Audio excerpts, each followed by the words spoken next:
मेरा नाम यतीश पंत है। मैं मानव अधिकार रक्षा अभियान हम लोगों ने यतीश पंत जी जी यतीश पंत जी, आज आप लोगों ने ये ज्ञापन दिया, मुझे बताएं क्यों दिया, किस लिए दिया, किसको दिया, क्या चाहते हैं? अभी देखिए, पिछले 16 तारीख को एक घटना हुई जिसमें देखा गया कि एक मांस का टुकड़ा कहीं पड़ा है, तो उसके लेकर के तमाम जो दंगाई किस्म के लोग थे वो वहां पर जमा हो गए और उन्होंने एक जो मुस्लिम दुकानदार है, होटल वाला है, उसके साथ उसके ऊपर पथराव किया। एक ऑटो वाला जो मुस्लिम था उसके ऊपर टारगेट किया। तो इनको इस बात से मतलब नहीं है कि वो क्या है, इनको एक खास समुदाय को टारगेट करना है और शहर की शांति को, व्यवस्था को भंग करना है। उसके लिए बार बार ये बहाने ढूंढते हैं, झूठे चीजें लाते हैं और उसको लेकर के ये शहर का माहौल खराब करने की कोशिश कर रहे हैं। इससे पहले आपको याद होगा कि कमलवा गांजा में लामाचौड़ में एक घटना हुई थी, उसको लेकर के इन्होंने शहर में वहाँ के जो लोग थे उनसे, मुसलमानों से दुकान खाली कराने के लिए कहा। बहुत बहुत शुक्रिया। मेरे साथ यहाँ पर जी गुड नेम आपका? मेरा नाम रजनी जोशी है, प्रगतिशील महिला एकता केंद्र से। हाँ। मेरा कहना है जो ये घटना हुई है ये अपने आप में बहुत ही निंदनीय और शर्मनाक घटना है। हम देख रहे हैं कि देश के अंदर लगातार गौ मांस के नाम पर मुस्लिमों पर हमला किया जा रहा है। रामनगर का ही एक मामला था, जो ड्राइवर था वो दूसरा मांस लेके आया था, पर गौ मांस के नाम पर उसको मार दिया गया, सर कुचला है, अभी भी वो हॉस्पिटल में एडमिट है। ऐसी हमारा हल्द्वानी का मसला हो गया। तो हमारा कहना है जो ये सांप्रदायिक लोग हैं, ये जो जनता का आपसी प्रेम है, एकता है, इसको खंडित करने का काम कर रहे हैं। इसलिए जरूरी है कि जो सामाजिक लोग हैं वो एकजुट होकर ऐसे सांप्रदायिक लोगों का, ऐसे तत्वों का के खिलाफ संघर्ष करें। और एक बात मुझे और कहनी है कि हिंदू के नाम पर भी ये जो हिंदू करके हिंदुओं को बदनाम करने का काम कर रहे हैं और हिंदू मुस्लिमों की जो एकता उसको खंडित करने का काम कर रहे हैं, इसके खिलाफ भी आवाज उठानी चाहिए और गिरफ्तार करना चाहिए। सर गुड नेम आपका? मेरा नाम डॉक्टर कैलाश पांडे, जिला सचिव कैलाश पांडे जी, भाकपा माले से जिला सचिव। जी क्या कहना? देखिए, ऐसा है कि लगातार हम देख रहे हैं नैनीताल जिले के भीतर पूरा माहौल बनाने की कोशिश हो रही है, लगातार सांप्रदायिक सद्भाव को बिगाड़ने की कोशिश हो रही है। इसके हम लोग खिलाफ हैं। यहाँ पे हम लोग ज्ञापन देने आए हैं सिटी मजिस्ट्रेट को, एसएसपी को भी हम लोग उसका ज्ञापन की प्रति भेज रहे हैं और हमारी मांग है कि इस तरह की घटनाओं पर रोक लगनी चाहिए। कोई भी घटना है उसको बार बार जिस तरह से सांप्रदायिक रंग देकर के कुछ लोग, और वो देखिए ऐसे लोग नहीं है कि जो चिन्हित नहीं है, वो लगातार चिन्हित है। कुछ खास लोग हैं, कुछ खास संगठन है और बिना अपवाद के आप देखेंगे उनका कहीं ना कहीं संबंध आरएसएस भाजपा से है और इसीलिए उनको जो राजनीतिक संरक्षण मिल रहा है, इसी के चलते वो लगातार इस तरह की घटनाओं को अंजाम देने में सफल हो रहे हैं। हमें पूछना चाहते हैं जिला प्रशासन से, एसएसपी महोदय से कि बार बार इस तरह की घटनाओं करने के बाद भी, वो चाहे रामनगर का मामला हो, यहाँ हल्द्वानी का मामला हो, नैनीताल में जिस तरह का मामला हो, कभी कमलवा गांजा में हो जाता है, कभी पीली कोठी में हमला हो जाता है, तो ये जो लगातार हो रहा है इस पर रोक कब तक लगेगी? और हम तो आम जनता से भी अपील करना चाहते हैं कि जो आम लोग हैं वो अमन पसंद लोग हैं, आम लोग चाहते हैं, शांति चाहते हैं और हम ये चाहते हैं कि आम लोग भी आगे बढ़ करके ऐसे तत्वों के खिलाफ खुल के सामने आए, जिससे हमारे इस छोटे से शहर में शांति बनी रहे, भाईचारा बना रहे और भाईचारा खंडित होने में। बहुत बहुत शुक्रिया। जी गुड नेम आपका? मुकेशन भंडारी, क्रांतिकारी लोक अधिकार संगठन से। जी आज हम लोग यहाँ पे जो है एसडीएम साहब, सिटी मजिस्ट्रेट साहब को जो है ज्ञापन देने के लिए यहाँ उपलब्ध हैं। जो ये बरेली रोड पर घटना हुई है उसके विरोध में क्रांतिकारी लोक अधिकार संगठन। कानून क्या कहता है? लोकतंत्र में क्या ये सबकी इजाजत है? इस पर बात करना चाहूंगा। बाकी बात मुद्दा ये है कि जो हमें कानूनी रूप से जो है हर आदमी को जो है उसको संरक्षण प्राप्त है, उसकी सुरक्षा, उसको व्यापार करना, उसको भी कहीं भी नौकरी करना, तो उसके लिए वो है और वो भी नियमबद्ध ढंग से कर रहे हैं। और जो ये अराजक तत्व हैं, जो पूरी जो फांसीवादी सोच है उसके तहत ये काम हो रहा है, ताकि उसमें एक प्रभाव बनाया जाए और एक विशेष जाति के लिए जो है परेशानी का जो है कारण बने। तो ऐसे में जो डेमोक्रेटिक राइट्स हैं उसके लिए हम लोगों को संघर्ष करने की जरूरत है, लोगों को एकजुट होने की जरूरत है और एकजुट होंगे तभी इसका विरोध संभव होगा। सर गुड नेम आपका? मेरा नाम चंदन है, परिवर्तन कमी छात्र संगठन से। हमारा कहना यह है कि यहाँ इनकी पूरी मंशा जो है माहौल को खराब करने की थी। बरेली रोड से पीली कोठी का कोई मतलब नहीं था, वो शहर का एक दूसरा इलाका था जहाँ एक मुस्लिम दुकानदार जो सालों से वहाँ पर नाई का काम करता है और वहाँ लोगों को कोई दिक्कत नहीं थी। 15-20 लड़के वहाँ जो है गाली गलौज करते हुए उसके साथ मारपीट करते, दुकान में तोड़फोड़ करते हैं। बाहर के लोग हैं। बाहर के लोग। बहुत बहुत शुक्रिया। जी पूरा नाम आपका सर? मेरा नाम इस्लाम हुसैन है जी और मैं उत्तराखंड सर्वोदय मंडल का अध्यक्ष हूँ और हम चाहते हैं कि इस हल्द्वानी शहर में अमन और शांति बनी रहे। हम पिछले कई सालों से ये शांति के लिए प्रयास कर रहे हैं और कोशिश कर रहे हैं कि लोग समझें। मैं बहुसंख्यक समाज से अनुरोध करूंगा कि वो अपने बीच से ऐसे तत्वों को चिन्हित करें और उनको हतोत्साहित करें जो शहर की फिजा को बिगाड़ने का काम कर रहे हैं। जी क्या नाम आपका? मेरा नाम रईसुल है सर। जी रईसुल भाई।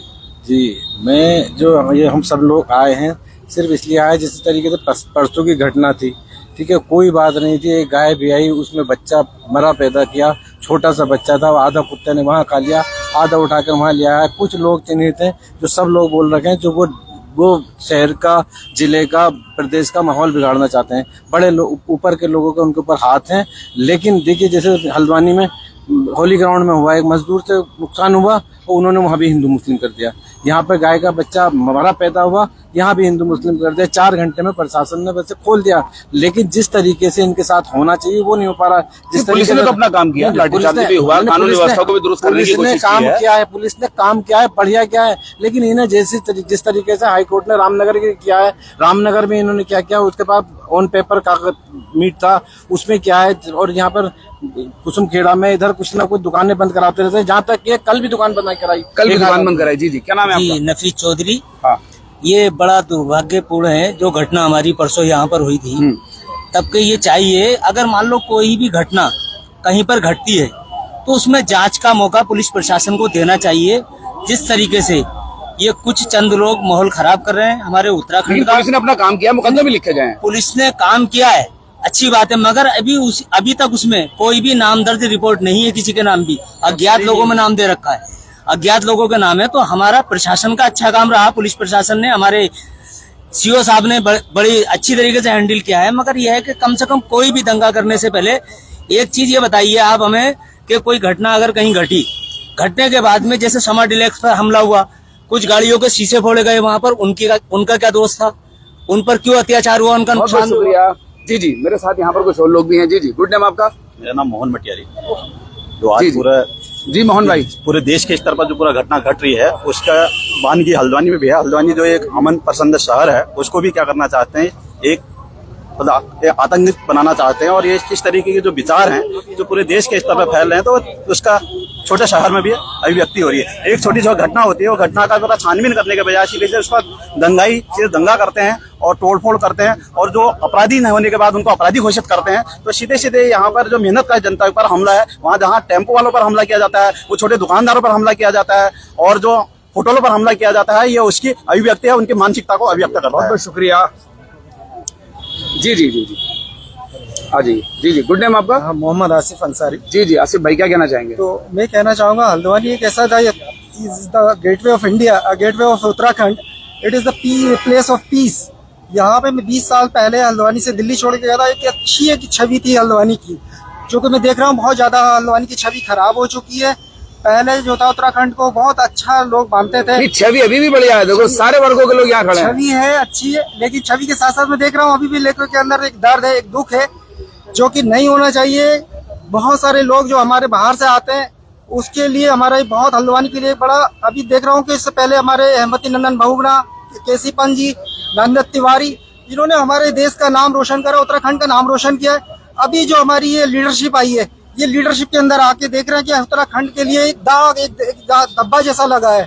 तो ये this is very shameful for Uttarakhand persons. चलिए बहुत बहुत शुक्रिया। जी जी, क्या कहना है आपका? क्या नाम है? नाम नाजिम है। नाजिम, मैं ये कहना चाहता हूँ जितने लोग बाहर से आए हुए हैं ज्यादातर उत्तर उजाला के अंदर, उनकी भी जांच होनी चाहिए। बाहर के लोग बिल्कुल ठीक बात है, जिन्होंने ये दंगा करने की कोशिश करी, उन्होंने किसी भी वर्ग का हो, जो किसी भी वर्ग का हो, किसी भी धर्म का हो, हिंदू हो या मुसलमान हो, उनकी जांच होनी चाहिए। मैं सबसे पहले ये कहना चाहता हूँ, क्योंकि सबसे आगे ये लोग आ जाते हैं और लड़ाई झगड़ा ये कराना चाहते हैं। बहुत बहुत शुक्रिया।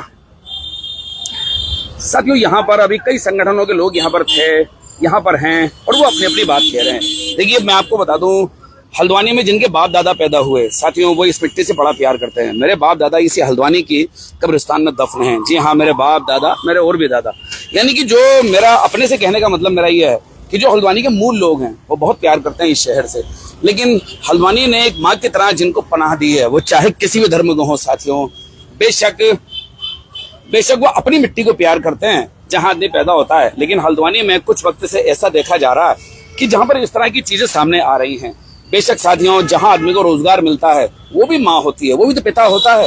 वहां पर अभी नाजिम ने यही बात की कि उजाला नगर में जो भी लोग बाहर गए हैं, चाहे वो किसी भी वर्ग के हों, उन सबकी जांच होनी चाहिए जो बाहर के लोग हैं और जो नफरत फैलाने की कोशिश कर रहे हैं। खैर साथियों, ये तस्वीरें हम आपको दिखा रहे थे। सबसे सही बात साथियों यह है, ऐसे वक्त में अगर कभी नाजुक कभी ऐसा मौका आ जाए। दूसरी चीज मैं आपको एक बात और बता दूं साथियों, किसी को भी किसी का धर्म आहत करने की इजाजत नहीं है। ना हिंदुओं को मुसलमानों की, ना मुसलमानों को हिंदुओं की, ना सिखों को ईसाइयों की, ना ईसाइयों को जैनों की, किसी को भी, क्योंकि हमारा ये भारत, हमारा ये प्यारा भारत है। हल्द्वानी एक गुलदस्ता है साथियों, यहाँ किसी को इजाजत नहीं है। लॉ एंड ऑर्डर मेंटेन रखने में सबको मदद करनी चाहिए, सरकार हो या पुलिस हो या प्रशासन हो, उनके निर्देशों का पालन करना चाहिए। पुलिस ने भी परसों साथियों काफी बेहतर काम किया और स्थिति को संभाला। वो जो एक सीसीटीवी जो कि कुत्ता लेकर आ रहा था गोवंश को साथियों, वो उसी समय अगर सामने नहीं आई होती तो आप अंदाजा करें क्या क्या चीजें हो जाती। कई साथियों, भाईचारा कायम रखने में हम सबको अपना किरदार निभाना चाहिए। सभी भाई आपस में पूरी ईमानदारी से बताइए, क्या किसी वर्ग के बिना काम चल सकता है? अपने दिल पर हाथ रख के बताइए, क्या चल सकता है? नहीं चल सकता। सच ये है साथियों, इसलिए हम सबको यही कोशिश करनी चाहिए कि सबसे पहले हमारा हल्द्वानी खूबसूरत बने, हमारा उत्तराखंड बेहतर बने, हमारा देश बेहतर बने। खैर साथियों, आपको हमारी ये कवरेज कैसे लगी बताना ना भूलें और इसमें लाइक, शेयर और कमेंट जरूर करें। साथियों, मैं चलता हूं, मैं आपका दोस्त, आपका भाई, मैं सरताज आलम, खबर 7 हल्द्वानी।